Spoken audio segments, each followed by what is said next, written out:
Good morning. Har Har Mahadev. আজকে সকালবেলা উঠে 7টা নাগাদ আমরা মন্দিরে গিয়েছিলাম, পুজো দিলাম, তারপরে আরতি হলো।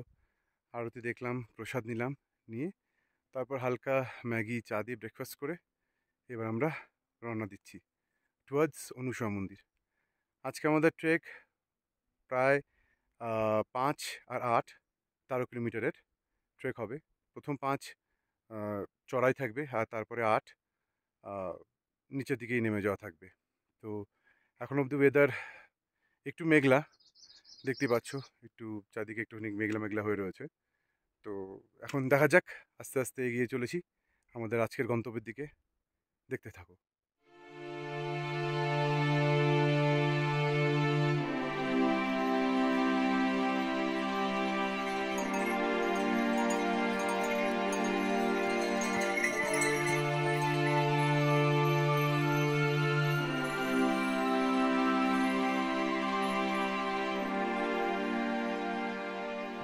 যে জায়গাটা আমরা এখন এসে পৌঁছেছি সেই জায়গাটার নাম হচ্ছে পঞ্চগঙ্গা। এখান থেকেই দুটো রুট আলাদা হয়ে যায়। একটা কনভেনশনাল রুট, যেটা সাগর হয়ে যেই ইয়েটা নর্মাল যাত্রা যে রুটটা, আর একটা হলো হচ্ছে আমরা যেদিকে যাব অনুসয়া, এই উপরের দিকে আমরা নেওলা পাস ক্রস করবো। যদি এখান থেকে দেখা যাচ্ছে না, ভিজিবিলিটি লো, ফগের জন্য আমরা এখন ওই দিকে চড়াই করবো, ট্রেক করবো। তারপরে আমাদের পুরো ওই পারটা ক্রস করার পরে, পাসটা ক্রস করার পরে আমাদের পুরোটাই আমাদের নিচের দিকে নেমে যেতে হবে।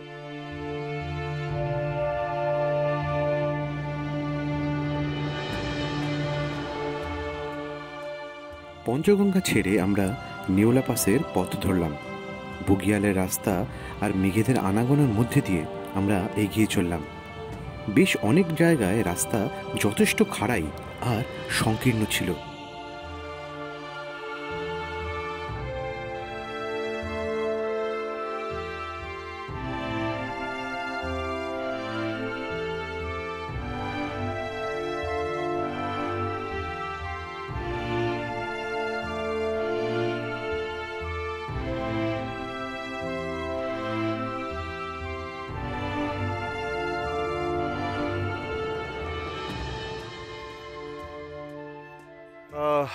অবশেষে নেওলা পাসে, কিন্তু নেওলা পাসে এসে যা দেখছি সেটা হচ্ছে চারিদিকেই একদম কুয়াশা, আর এর মধ্যে থেকে আমাদেরকে এখন পুরোটাই নেমে যেতে হবে।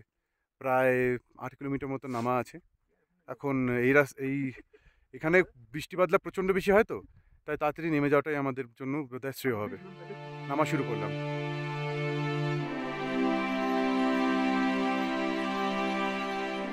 তোমাদের মনে হতে পারে যে নামা হয়তো সহজ, কিন্তু এই রকম পাহাড়ি রাস্তায়, যেখানে রাস্তা কিছুই নেই বললেই চলে, সেই রাস্তা দিয়ে নামা যথেষ্ট কষ্টসাধ্য।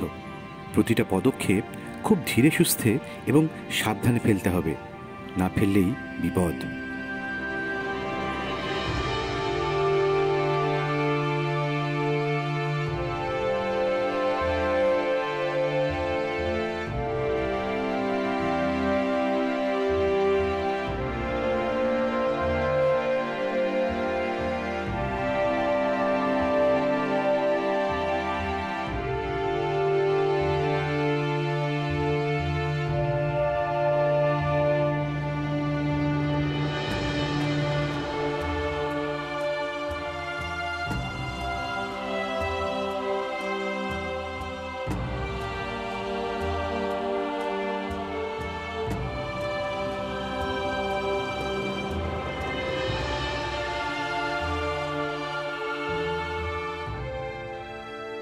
ভয়ানক কিছু রাস্তা অতিক্রম করে আমরা এখন একটা ছোট্ট বুগিয়ালে এসে দাঁড়িয়েছি। না, এটা হানসা বুগিয়াল নয়, তবে জায়গাটা দেখে এত সুন্দর লাগলো যে আমরা একটুখানি কিছুক্ষণের জন্য এখানে রেস্ট নেওয়ার জন্য দাঁড়ালাম। বিস্কুট টিস্কুট জল টল খেয়ে আবার চলে যাবো একবার ডিরেক্ট হানসা বুগিয়ালে।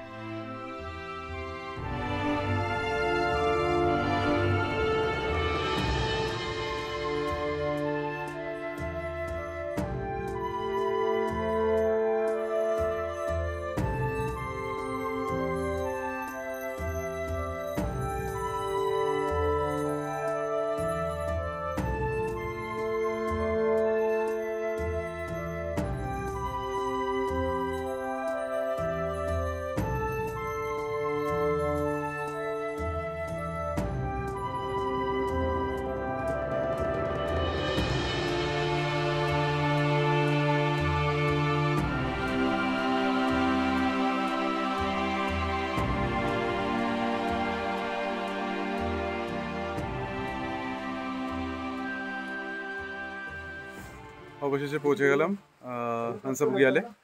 প্রায় 4.5-5 কিলোমিটার মতন ডাউনহিল ট্রেক করলাম। খুব যে কষ্ট হয়েছে তা নয়, তবে কষ্টটা বাড়িয়ে দিয়েছিল বৃষ্টিটা, কেননা বৃষ্টির জন্য মানে রাস্তা একটু স্লিপারি হয়ে গিয়েছিল, তো একটু সাবধানে পা ফেলতে হয়েছে। যাই হোক, এই আমাদের হানসা বুগিয়াল। আর এখানে একটা ছোট্ট দোকান মতন আছে, লাঞ্চের অর্ডার দিয়ে দিয়েছি। এখন খেয়ে দিয়ে আবার মানুষের জন্য বেরিয়ে যাবো।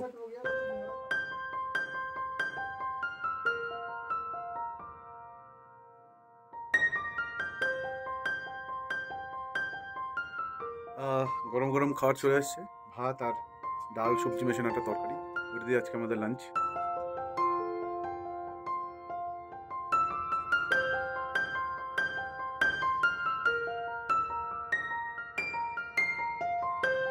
হানসা বুগিয়ালে লাঞ্চ সেরে বেশ কিছুটা সময় কাটিয়ে তারপরে আমরা আবার নামার জন্য এগোলাম।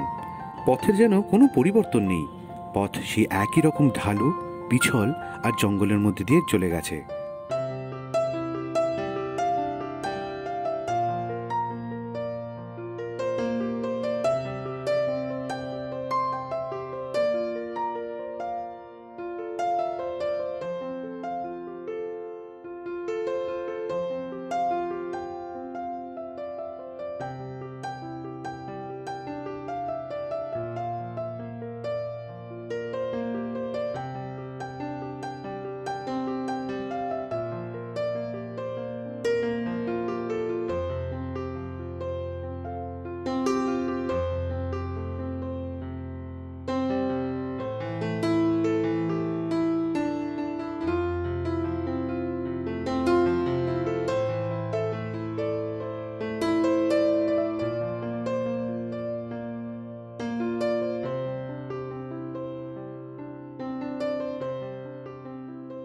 আপাতত মনে হচ্ছে যা আমরা অনুসর মন্দির থেকে অন্তত 4-5 কিলোমিটার দূরে রয়েছে, কারণ আমি যেখানে দাঁড়িয়ে রয়েছি জঙ্গলটা প্রায় শেষ এবং আরও নিচে ঢালান রয়েছে, আর ওই কোনায় ওইখানটায় রয়েছে হচ্ছে অনুসর মন্দির।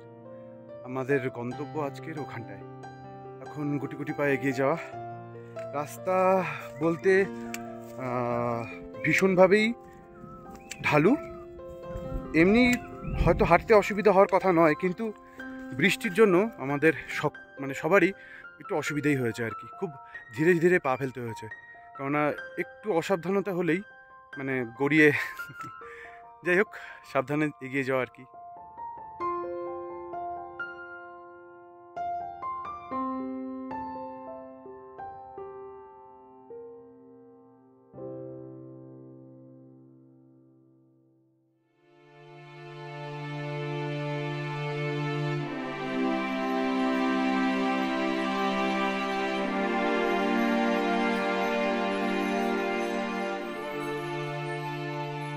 বেশ খানিকটা উতরায়ের পর জঙ্গলের ফাঁদ দিয়ে দেখতে পেলাম নিচ দিয়ে সশব্দে বয়ে চলেছে অমৃতগঙ্গা। ব্রিজ ক্রস করার সাথে সাথে বুঝতে পারলাম অনুসুয়া মাতার মন্দির খুব বেশি দূরে নেই। এই নদীর কাছেই আছে অত্রিমুনির আশ্রম।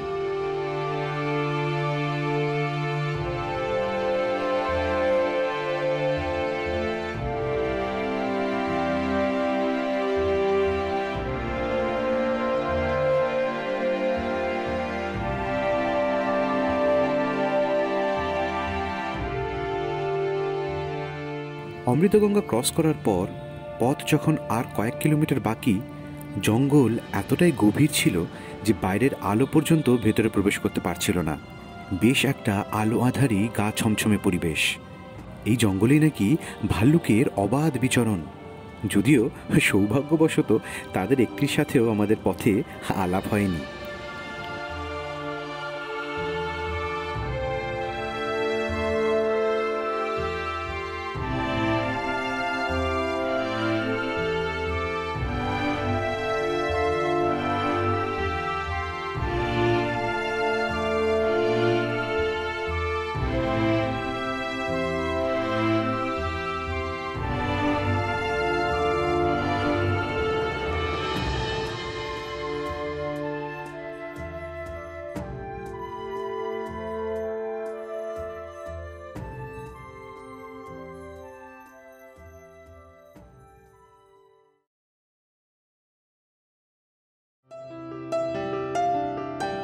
অনুসয়া পৌঁছে আমরা গিয়ে উঠলাম নরেন্দ্র ভাইয়া ওরফে গুড্ডুজির হোমস্টেতে। ফ্রেশ হয়ে তার ছোট দোতলা বারান্দায় বসে চা খেতে খেতে দেখছিলাম মায়ের আলোয় উদ্ভাসিত মন্দির।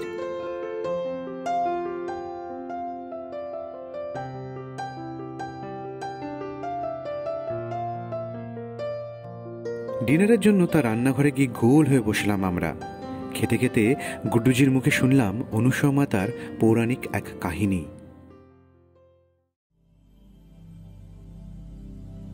একবার দেবর্ষী নারদের কাছে মর্তে নিবাসকারী অত্রিমুনির স্ত্রী অনুসয়ার কথা শুনে দেবী পার্বতী, লক্ষ্মী আর সরস্বতী ভয়ানক ক্রুদ্ধ হন। তারা এটা মেনে নিতে পারেন না যে মর্তের কেউ তাদের থেকেও বড় সতী হতে পারে। একরকম জোর করেই 3 দেবী ত্রিদেবকে মর্তে পাঠান দেবী অনুসয়ার সতীত্বের পরীক্ষা নিতে। ব্রাহ্মণ ভিক্ষুকের বেশে ত্রিদেব উপস্থিত হন অত্রিমুনির আশ্রমে। ত্রিদেব অনুসয়ার কাছে ভিক্ষা প্রার্থনা করেন এবং শর্ত রাখেন যে ভিক্ষা প্রদানকারীকে বিবস্ত্র হয়ে ভিক্ষা প্রদান করতে হবে। এই শুনে দেবী অনুসয়া ধর্মসংকটে পড়ে যান। তিনি এক মনে তার স্বামী অত্রিমুনির ধ্যান করতে থাকেন। যোগ বলে তিনি বুঝতে পারেন যারা ভিক্ষুকের বেশে এসেছেন তারা আসলে কেউ নন, স্বয়ং ত্রিদেব, ব্রহ্মা, বিষ্ণু ও মহেশ। দেবী অনুসয়া এই ব্রাহ্মণবেশী ত্রিদেবের গায়ে মন্ত্রপুত জল ছিটিয়ে দেন, যার ফলে ত্রিদেব ছোট্ট শিশুতে রূপান্তরিত হয়ে যান। দেবী অনুসয়া নিজের স্তন পান করান। ইতিমধ্যে নিজেদের স্বামীর চিন্তায় ব্যাকুল হয়ে দেবী পার্বতী, দেবী লক্ষ্মী আর দেবী সরস্বতী দেবর্ষী নারদের সাথে অত্রিমুনির আশ্রমে চলে আসেন। নিজেদের স্বামীদের বাল্যরূপ দেখে তারা চমকে যান এবং তারা নিজেদের স্বামীদেরকেও চিনতে পারেন না। তখন 3 দেবী দেবী অনুসয়ার কাছে ক্ষমা প্রার্থনা করেন। দেবী অনুসয়া আবার ত্রিদেবকে তাদের পুরনো রূপে ফিরিয়ে আনেন। ত্রিদেব খুশি হয়ে দেবী অনুসয়াকে বর দিতে চান। তখন দেবী অনুসয়া বলেন যে যদি কোনো বর দিতেই হয় তবে তিনি যেন ত্রিদেবকে নিজের গর্ভে ধারণ করতে পারেন। নিজেদের সম্মতি জানিয়ে ত্রিদেব এবং বাকি 3 দেবী ও নারদমুনি স্বর্গলোকে চলে যান। এরপরেই বিষ্ণুর অংশ থেকে দত্তাত্রেয় ও মহাদেবের অংশ থেকে ঋষি দুর্বাসার সৃষ্টি হয়। এই ছিল মাতা অনুসয়ার সেই গল্প যা আমরা সে রাতে গুড্ডুজির মুখে শুনেছিলাম।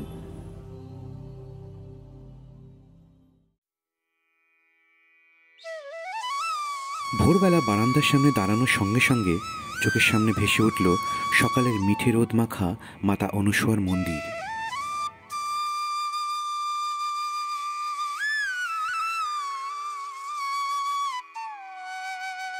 Good morning.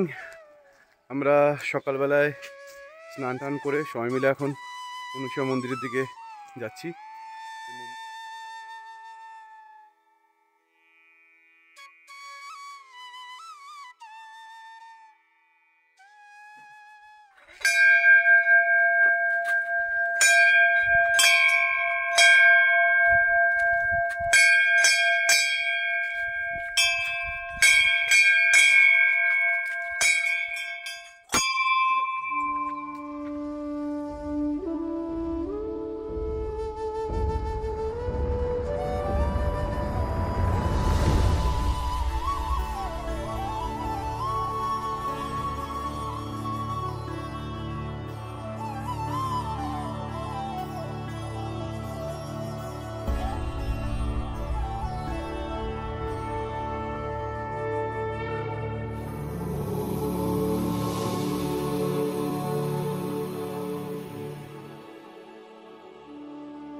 অনুসয়া মন্দিরের অদূরেই ছিল দত্তাত্রেয় দেবের মন্দির।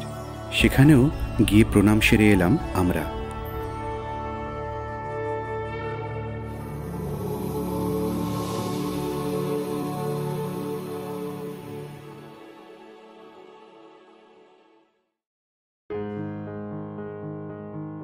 হোমস্টেতে ফিরে আলুর পরোটা, আচার ও গুড্ডুজির ঘরে পাতা দই দিয়ে ব্রেকফাস্ট সেরে ওনাকে অন্তরের কৃতজ্ঞতা জানিয়ে বেরিয়ে এলাম।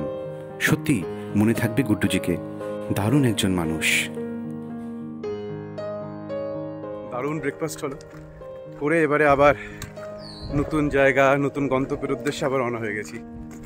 এখান থেকে আমরা আজকে যাব মন্ডল বলে একটা গ্রাম আছে, মন্ডল গ্রামে যাব। এখান থেকে আনুমানিক 5 থেকে 6 কিলোমিটার। তবে এই কথা বলে রাখি, পাহাড়ি রাস্তায় 5 মানে এই যে 5 তা কিন্তু নয়, সেটা যে কোথায় গিয়ে ঠেকবে কোথায় গিয়ে দাঁড়াবে সেটা আমরা অন্তত শহরের যারা বাসিন্দা তারা ঠিক আন্দাজ করতে পারবো না। যাই হোক, আনুমানিক 5 থেকে 6 কিলোমিটার আমাদের আজকে ট্রেক করে মন্ডল গ্রামে যেতে হবে এবং ওখানেই আমরা আজকে স্টে করব।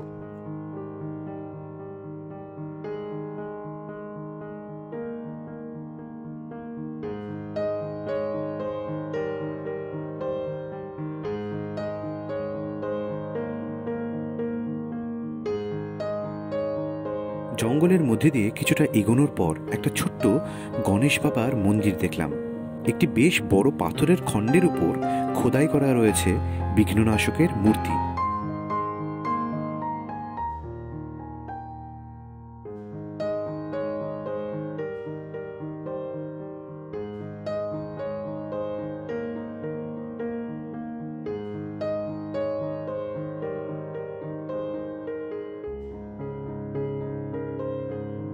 পাথরে বাঁধানো রেলিং দেওয়া সেই রাস্তার দুধারের সৌন্দর্য মধ্যমেশ্বরের কথা বারবার মনে করিয়ে দিচ্ছিল।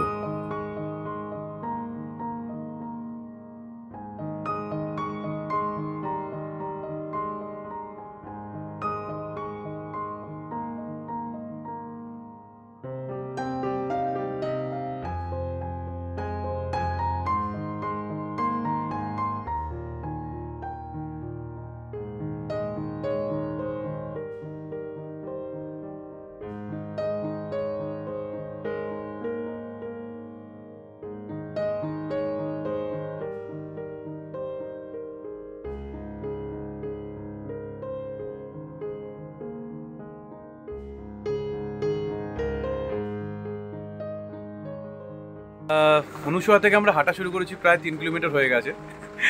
এখন আমরা সঙ্গুর জায়গাটার নাম, এখানে একটা ছোট্ট পাহাড়ি ধাবা, ওখানে আমরা এসে বসে চা খাচ্ছি আর ম্যাগি অর্ডার দিয়েছি। আমাদের এক বন্ধু অনেকদিন ধরে আমিষ খেতে পারেনি বলে পাহাড়ি একদম ডিম সেদ্ধ অর্ডার দেওয়া হয়েছে, সেটাও খাওয়া হবে। এখন এখান থেকে একটু হালকা টিফিন করে আমরা মন্ডলে নেমে যাব।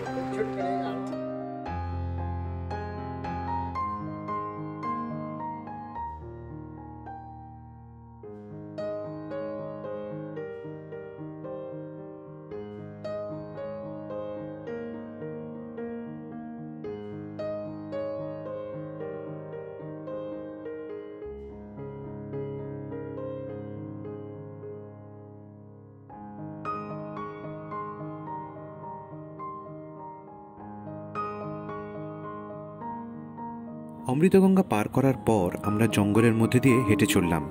অমৃতগঙ্গা তখন আমাদের ডান পাশে। কিছুটা যাওয়ার পর আমাদের গাইড হর্ষ আমাদেরকে ডান দিকের একটা শর্টকাট নিতে বলল। যদিও শর্টকাট নেওয়ার কোনো ইচ্ছেই ছিল না আমাদের, হয়তো কেউই চাইছিলাম না যে এই ট্রিপটা তাড়াতাড়ি শেষ হয়ে যাক।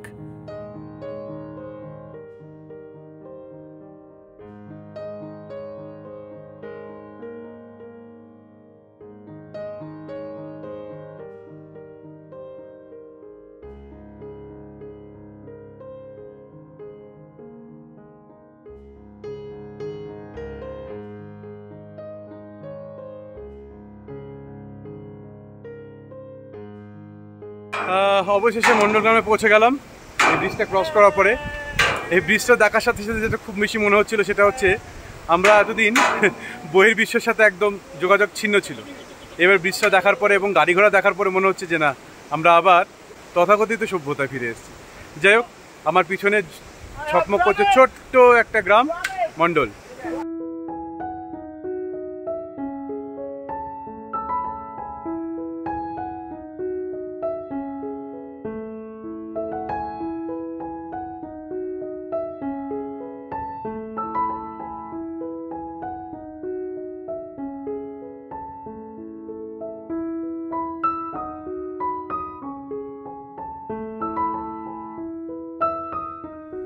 অবশেষে আমাদের ট্রেক কমপ্লিট হলো। আমরা জাস্ট একটু আগে অনুসুয়া মাতার মন্দিরের যে মুখ্য দ্বার সেটা দিয়ে আমরা বেরিয়ে এলাম। আমরা যে জায়গায় এসে পৌঁছলাম সেটা হচ্ছে মন্ডল গ্রাম, একটা ছোট্ট পাহাড়ি গ্রাম। আর ঠিক যেখানে আমাদের মুখ্য ফাটক, তার ঠিক ফাটকের উল্টো দিকেই একটা যে হোটেল আছে, সেই হোটেলে আমরা উঠেছি। অ্যান্ড ফ্রেশ ট্রেশ হয়ে এখন বেরোবো ঘুরতে, দেখবো মন্ডল গ্রামটা একটু নিয়ে এক্সপ্লোর করে কেমন।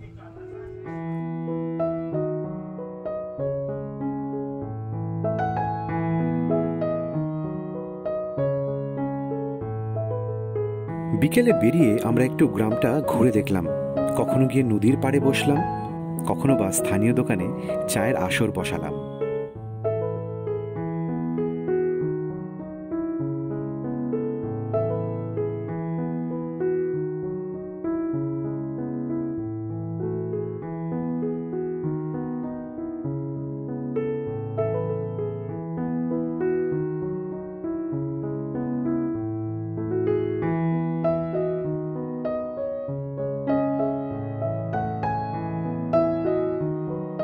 সন্ধে নামার ঠিক আগে আমরা হোটেলে ফিরে এলাম।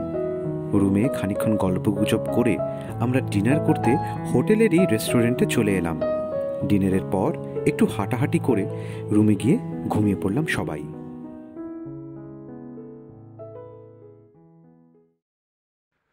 Good morning. আমাদের যাওয়ার সময় হয়ে গেছে, গাড়ি চলে এসেছে নিচে।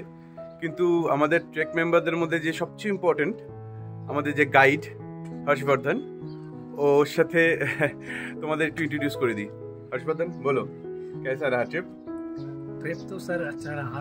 मेरा नाम हर्षवर्धन सिंह कंडवाल, जो सिमट उद्गम से, और हमने 19 तारीख से रुद्रनाथ ट्रेक शुरू किया था, और जिसमें एक दिन हमने डुमक में स्टे किया था, और दूसरे दिन तोलीताल में, और तीसरे दिन हम रुद्रनाथ में, और चौथे दिन हम अनसुईया में, और पाँचवें दिन हम मंडल में। आज हम वापस अपनी घर की तरफ, और अच्छा एक्सपीरियंस रहा, और हमारे साथ काफ़ी अच्छे लोग भी मिले और उनका व्यवहार भी अच्छा रहा। खूब मस्ती मजाक भी हुई, और अगर आपको कभी दोबारा आना हो तो कांटेक्ट करिए। ठीक है, ओके, थैंक यू।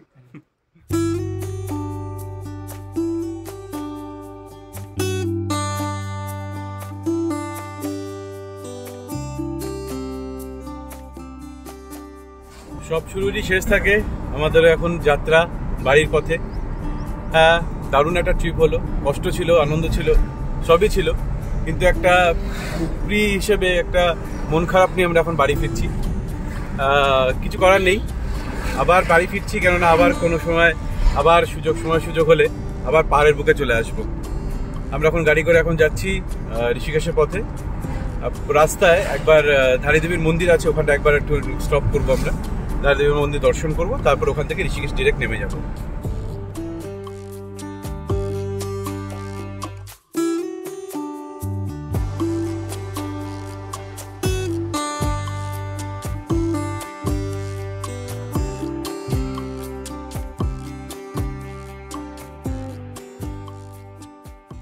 এরপর আমাদের গাড়ি এসে থামলো মা ধারী দেবীর মন্দিরের সামনে।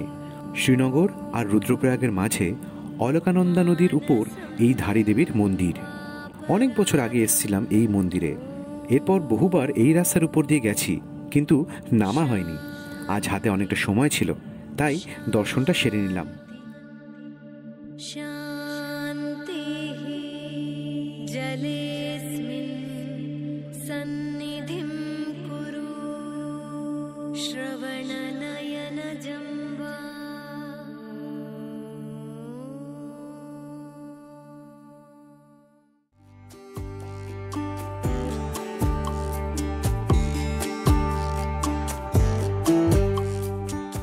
মায়ের দর্শন সেরে আরও কিছুটা পথ উজিয়ে দেবপ্রয়াগের আগে শিবাজি ভোজনালয়ে আমরা আমাদের দুপুরের লাঞ্চ সারলাম।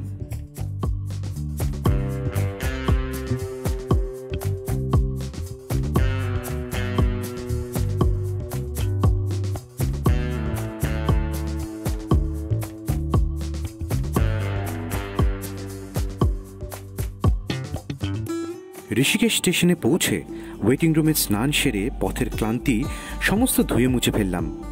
এরপর 1 নম্বর প্ল্যাটফর্মে দেওয়া দুন এক্সপ্রেসের দিকে এগিয়ে চললাম আমরা।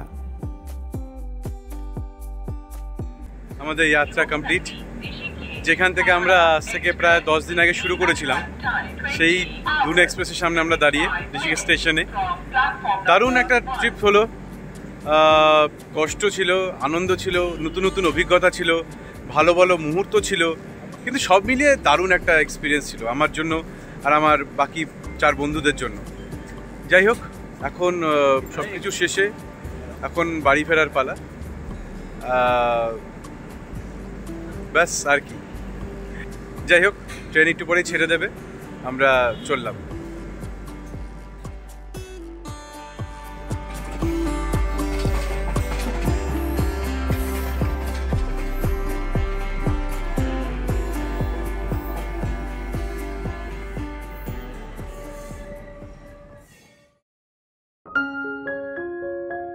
ট্রেনের দুদিন গল্পগুজব, খাওয়া দাওয়া আর ঘুমের মধ্যে দিয়েই কেটে গেল।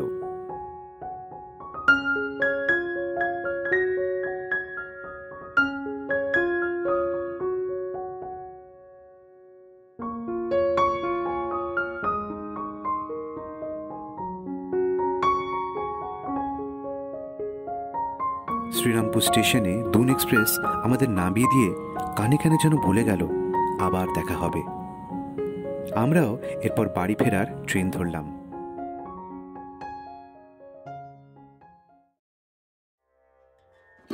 ট্রিপ প্ল্যান করার আগে এই কথাগুলো মাথায় রেখো। 1 নম্বর, রুদ্রনাথের যাত্রা যথেষ্ট কষ্টসাধ্য, তাই যাওয়ার 4 মাস আগে থাকতে নিজেকে সেই রকমভাবেই প্রিপেয়ার করে নিও। রেগুলার 2 থেকে 3 কিলোমিটার হাঁটা, সিঁড়ি ভাঙা, ফ্রি হ্যান্ড এক্সারসাইজ করলে আশা করি অসুবিধা কম হবে। 2 নম্বর, দিনের থেকে রাত্রের ঠান্ডাটা একটু বেশি থাকে এই অঞ্চলে, সেটা মাথায় রেখে শীতবস্ত্র নিও। 3 নম্বর, ছাতা বা পঞ্চু অবশ্যই নিও, সাথে লাঠি বা ট্রেকিং পোল, এখানকার ওয়েদারের কোনো ঠিক নেই। 4 নম্বর, এই ট্রেক রুটে জল বেশি ক্যারি না করলেও হবে, পথে অনেক জায়গায় নদী বা ঝর্ণা পেয়ে যাবে, সেখান থেকে রিফিল করিয়ে নিতে পারবে। তবে লম্বা এই যাত্রাপথে শুকনো খাবার বেশি করে মজুদ রাখাটা প্রয়োজন। 5 নম্বর, আমাদের যেহেতু কল্পেশ্বর, রুদ্রনাথ এবং অনুসয়া একসাথে করব বলে বেরিয়েছিলাম, তাই আমাদের রুট সেই রকম করেই সাজিয়েছিলাম। তোমরা চাইলে উর্গাম থেকে কল্পেশ্বর মহাদেবের দর্শন সেরে গাড়ি নিয়ে সাগরগ্রামে চলে আসতে পারো, সেখান থেকে রুদ্রনাথের যাত্রা আরম্ভ করতে পারো। 6 নম্বর, সাগরগ্রাম থেকে যাত্রা শুরু করলে 8 কিলোমিটার দূরে লিউটি বগিয়ালে রাত কাটিয়ে পরের দিন ভোরবেলা রুদ্রনাথের উদ্দেশ্যে যাত্রা করতে পারো। কষ্ট হলেও এছাড়া আর কোনো উপায় নেই, কেননা পানার বগিয়ালে এখন আর থাকতে দেওয়া হয় না।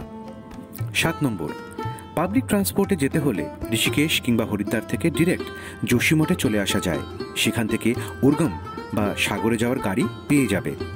তবে প্রাইভেট গাড়ি বুকিং করতে হলে তা আগের থেকে করে রাখা ভালো, এখানে বর্ষার 2 মাস বাদ দিলে লোকজনের আনাগোনা লেগেই থাকে। 8 নম্বর, আমরা যে রুটে গিয়েছিলাম, মানে কল্পেশ্বর থেকে দুমাক হয়ে রুদ্রনাথ এবং শেষে নেওলা পাস ও অনুসয়া হয়ে নেমে আসা, এই রুটে গাইড মাস্ট। গাইডের প্রতিদিনের চার্জেস ছাড়াও তার থাকা আর খাওয়ার খরচ তোমাকেই দিতে হবে। 9 নম্বর, এই অঞ্চলের গাইড এবং মানুষরা এতই ভালো যে মাঝে মাঝে এদের নিজের কেউ বলে মনে হয়, তাই আমার বিনীত অনুরোধ, কেউ এমন কিছু বলো না বা করো না যাতে তাদের ধর্মে, বিশ্বাসে বা মনে আঘাত লাগে। 10 নম্বর, আমরা যে রুট দিয়ে গিয়েছিলাম সেই রুটে টলিতে নেটওয়ার্ক ছিল না, অনুসয়াতেও নেটওয়ার্ক না থাকার মতোই ছিল, কিন্তু বাকি সব জায়গায় নেটওয়ার্ক খুব ভালোভাবেই কাজ করেছে। 11 নম্বর, ব্লগে আমি যে সকল পাহাড়ি গ্রামের কথা উল্লেখ করেছি তার মধ্যে দুমক, অনুসয়া আর মণ্ডল, এই জায়গায় সম্ভব হলে একদিনের বেশি থেকো, বিশেষ করে অনুসয়াতে। সেখানে থাকলে তোমরা একবেলার জন্য অত্রিমুনির আশ্রম ট্রেক করে আসতে পারো। আমাদের টাইট শিডিউল থাকার জন্য আমরা সেটা পারিনি। 12 নম্বর, রুদ্রনাথের থাকার ব্যবস্থা বলতে ধর্মশালা। কোনো দিন যদি ভাগ্যক্রমে লোক কম থাকে তাহলে রক্ষে, না হলে বেশি লোক হলে এক প্রকার গাদাগাদি করে থাকতে হয়। ধর্মশালায় থাকার জন্য কোনো পয়সা লাগে না, তবে কম্বলের জন্য 200 টাকা করে দিতে হয়। 13 নম্বর, শেষে একটাই কথা বলবো, রুদ্রনাথের যাত্রা বড় কঠিন যাত্রা, সুতরাং এই পথে অনেক কষ্টের সম্মুখীন হতে হবে। আরামকে কিছুদিনের জন্য ভুলে যেতে পারলে তবেই এই যাত্রার উদ্দেশ্যে পা বাড়িও। 14 নম্বর, পরে আমি আমাদের রুট প্ল্যানটা কীরম করে সাজিয়েছিলাম সেটা নিয়ে একটা ডিটেলস ভিডিও বানিয়ে আমার চ্যানেলে আপলোড করব। ড্রাইভার আর হোমস্টে ডিটেলস আমি ডিসক্রিপশন বক্সে দিয়ে দিচ্ছি।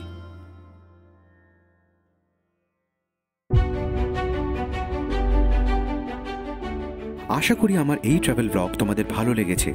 তোমাদের কোনো জিজ্ঞাসা থাকলে অবশ্যই কমেন্টস করো। এরকম আরও ট্রাভেল ব্লগ দেখার জন্য চ্যানেলটি সাবস্ক্রাইব করে রেখো।